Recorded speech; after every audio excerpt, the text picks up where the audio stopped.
স্বাগতম দ্য তুরস্কি টেলসে। একটি চিঠি, অসংখ্য প্রশ্ন, কিন্তু উত্তর আজও মেলেনি। চলুন শুরু করি সেই চিঠির রহস্য, দ্বিতীয় পর্ব, নীরব উত্তরের অপেক্ষায়। 1943 সাল, বর্ষাকালের এক ভারী মেঘলা সকাল। রাহাত চিঠির খামটা হাতে নিয়ে বেরিয়ে পড়ল। তার পরনে সাদা হাফ শার্ট আর কালো প্যান্ট, কাঁধে পুরনো চামড়ার ব্যাগ। বাইরে হালকা বৃষ্টি পড়ছে। রাস্তার দুপাশের আম ও বটগাছ থেকে জল ঝরছে। সে পায়ে হেঁটে চলল শহরের পোস্ট অফিসের দিকে। চারিদিকে এখনো ইংরেজ আমলের ছাপ স্পষ্ট। পুরনো লাল ইটের বাংলো, জমিদারদের ভাঙ্গা প্রাসাদ আর নির্জন রাস্তা। পোস্ট অফিসের সামনে দাঁড়িয়ে রাহাত খামটার উপর আঙ্গুল বুলিয়ে নিচু স্বরে বলল, আজও কি তুমি চুপ করে থাকবে?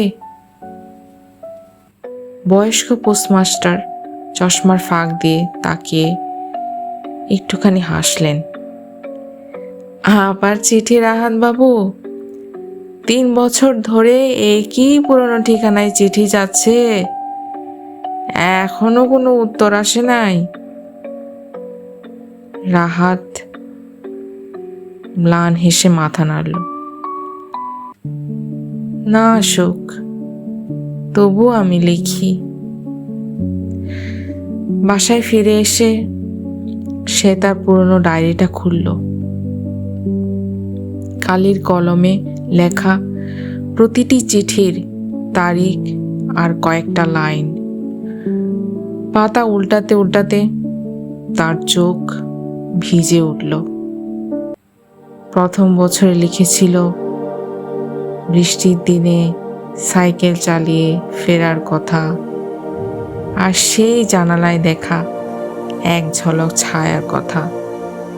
দ্বিতীয় বছরে লিখেছিল মায়ের মৃত্যুর কথা, কিভাবে হারিকেন জেলে একা বসে বসে রাত কাটায়।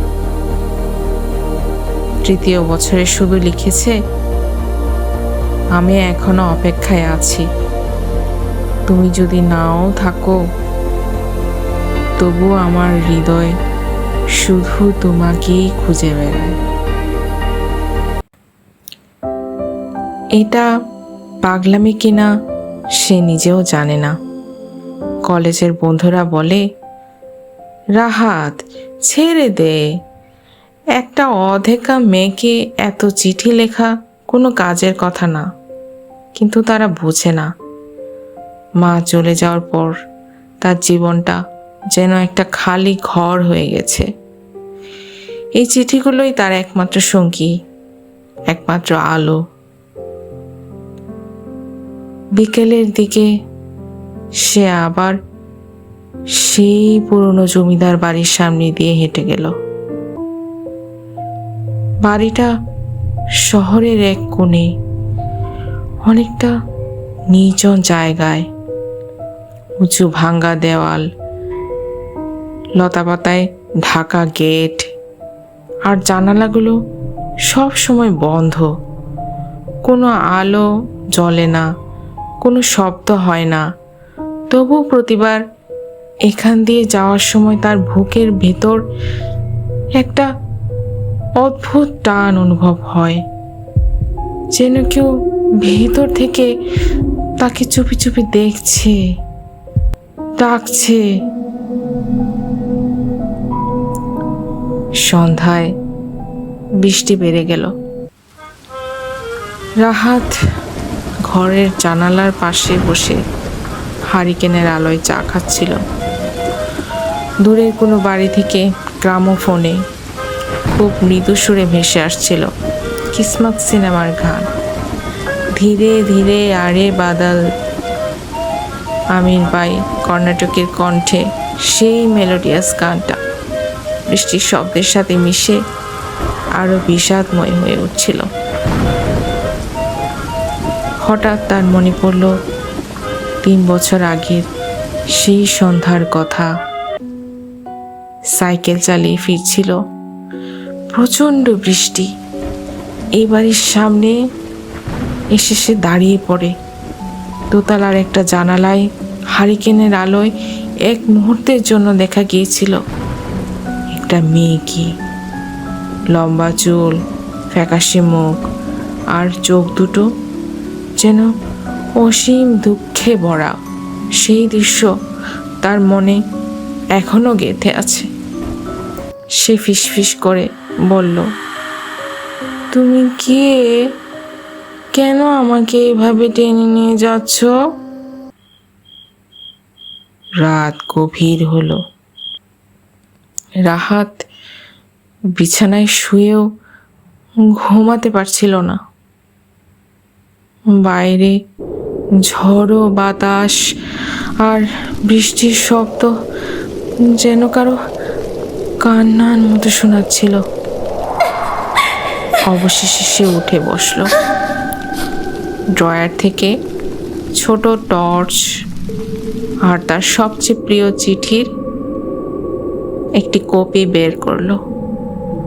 চিঠিতে লেখা ছিল, যদি তুমি আমার চিঠিগুলো পড়ো তাহলে একবার শুধু জানিয়ে দাও তুমি আছো। আমি আর এই অপেক্ষা সহ্য করতে পারছি না। চিঠিটা বুকে চেপে ধরে সে চোখ বন্ধ করলো। কাল রাতে আমি যাব তোমার কাছে। বাইরের বৃষ্টি তখন আরো প্রচণ্ড হয়ে উঠেছে, যেন আকাশও তার সিদ্ধান্তকে মেনে নিতে চাইছে না। রাহাত জানতো না সেই ভাঙ্গা জমিদারি বাড়িতে তাকে কি ভয়ঙ্কর ও অদ্ভুত সত্য অপেক্ষা করছে তার জন্য। কিন্তু তার হৃদয় বলছিল, এবার আর সহজে ফিরে আসা হবে না।